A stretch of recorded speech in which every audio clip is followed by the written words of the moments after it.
और अब हम जिस खबर का विश्लेषण करेंगे वो आपके पूरे परिवार की सेहत से जुड़ी हुई खबर है। आपको जानकर हैरानी होगी कि आपके भोजन की थाली में से जरूरी पोषक तत्व गायब होते जा रहे हैं। यानी आप जो खाना खा रहे हैं उससे आपका पेट तो भर सकता है लेकिन पोषण नहीं हो सकता।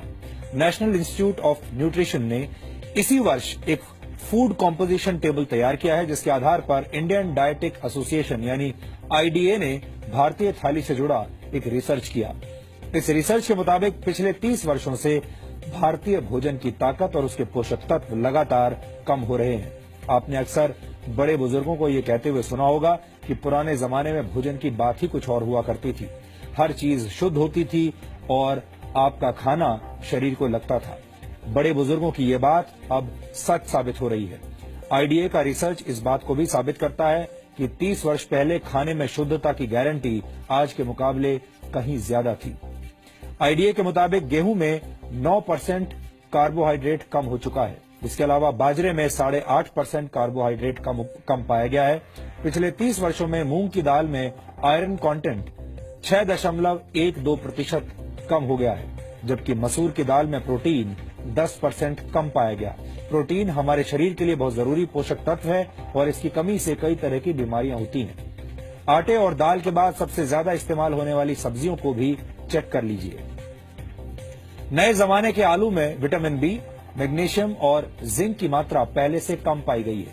टमाटर में विटामिन बी, आयरन और जिंक की मात्रा में 66 से 73% तक की कमी देखी गई। फलों की बात करें तो सेब में आयरन कंटेंट पहले के मुकाबले 60% कम हो चुका है। यानी लो हीमोग्लोबिन और एनीमिया से पीड़ित लोगों को सिर्फ सेब के भरोसे अब नहीं रहना चाहिए। इस आंकड़े को देखने के बाद कई पुरानी कहावतों से आपका भरोसा उठ सकता है।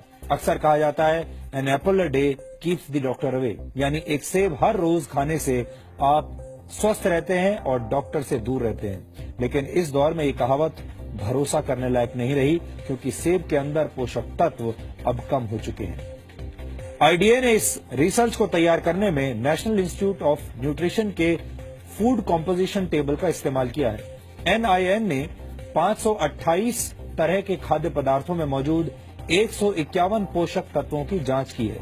इस इंस्टीट्यूट ने 30 साल पहले भी एक फूड कॉम्पोजिशन टेबल तैयार किया था और उस समय के खाद्य पदार्थों में न्यूट्रिशनल वैल्यू आज की तुलना में काफी ज्यादा थी। एक्सपर्ट्स के मुताबिक खेतों में पैदावार बढ़ाने और फसल को बीमारियों से बचाने के लिए पेस्टिसाइड्स और खाद का ज्यादा इस्तेमाल किया जाता है और केमिकल के ज्यादा इस्तेमाल से भारत की मिट्टी में पोषक तत्व लगातार कम हो रहे हैं, जिसकी वजह से खेतों में उगने वाले अनाज, सब्जियों और फलों के पोषक तत्वों में भी गिरावट आ रही है।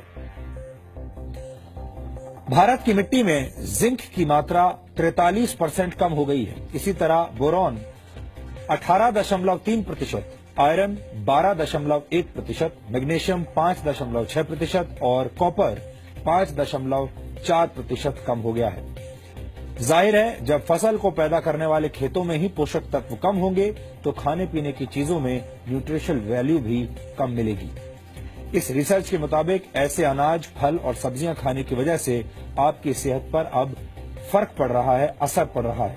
आपका शरीर कमजोर बुनियाद वाली उस इमारत की तरह है जिसमें हमेशा रोगों की आशंका बनी रहती है। भारत एक उभरती हुई आर्थिक शक्ति है। भारत दुनिया का सबसे युवा देश है। एनएसएसओ के मुताबिक भारत की कुल जनसंख्या में 47 करोड़ से भी ज्यादा लोग कामकाजी हैं, लेकिन भारत धीरे धीरे बीमार और थके हुए लोगों का देश बनता जा रहा है। दिसंबर 2015 में आई द लैंसेट की एक रिपोर्ट के मुताबिक सेहत के मामले में 5 ब्रिक्स देशों में भारत सबसे नीचे है। ब्रिक्स देशों में भारत के अलावा ब्राजील, रशिया, चीन और साउथ अफ्रीका शामिल है। 2013 में पूरी दुनिया में बीमार लोगों की कुल संख्या में से 20% भारतीय थे। भारत में इस वक्त 7 करोड़ लोग डायबिटीज के शिकार हैं और डायबिटीज का मरीजों की संख्या के मामले में भारत चीन के बाद दूसरे नंबर पर है। वर्ल्ड कांग्रेस ऑफ कार्डियोलॉजी के मुताबिक सन 2020 तक भारत में होने वाली 40% मौतें दिल से संबंधित बीमारियों की वजह से होंगी।